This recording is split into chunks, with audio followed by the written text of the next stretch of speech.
Now, when you're younger, you don't realize that how important it is. But the older you get, you definitely feel like your recovery takes longer. The worse you sleep, the better you sleep, the quicker you recover. You feel, your body just feels like it can go quicker from the word go. So yeah, that's why I find like sleep for me has become really important, or more important than it was before. So 3 years ago, you spoke to me about sleep. If you told me about a Aura ring or Aura ring, whatever it's called, like to wear it and monitor my sleep, I'd have said, no, I'm good. No, I can sleep for 8 hours easy. The challenge now, what I've faced is kids, right? So kids don't sleep. So when I'm at home or when they're with me, it's challenging because, you know, you have 2 young kids or a baby that's up during the night, becomes quite challenging in that aspect. So my troop of a wife would have to deal with most of it then, but it's really tough. I remember her flying over with Amelie, which is our firstborn, when she was just allowed to fly, so she was 4 weeks old. And we were playing a test series in England, which is as big as it gets. And she wasn't sleeping. As a captain, you get a bigger room than a normal player. Best thing ever, right? But even that big room wasn't big enough because she would be crying.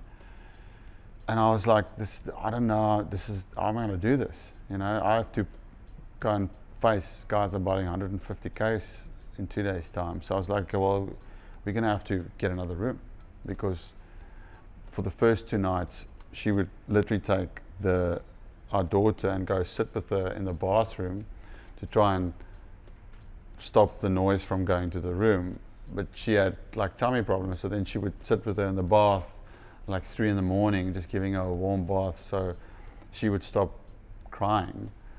So I was like, this is crazy. How am I going to perform with our daughter crying the whole night? But you realize then, like, you wake up the next morning and you're like, I can't, like, I'm pumped, there's nothing there. So, okay, get another room. Okay, we're in London, it's the most expensive place in the world, but still, it's the priority of the performance is more important than anything else.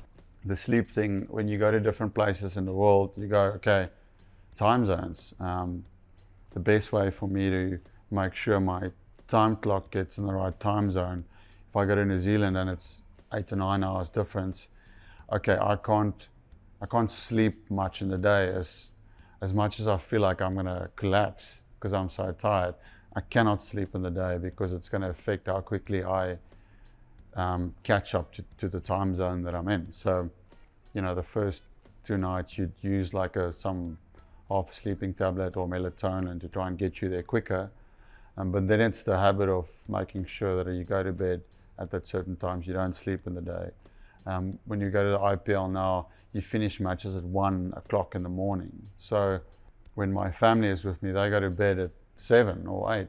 So they're up at 6. So if I go to bed at 1 or 2, because after a game, because of lights on you the whole time, your brain takes a good 2 hours to switch off for you to sleep. So some nights you go to bed at 3, but then it's like, okay, I can't go to bed at 3 and wake up at 6.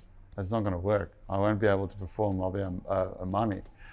So that once again, okay, I've got to get another room again in terms of getting sleep. So yeah, it's a different world with traveling kids.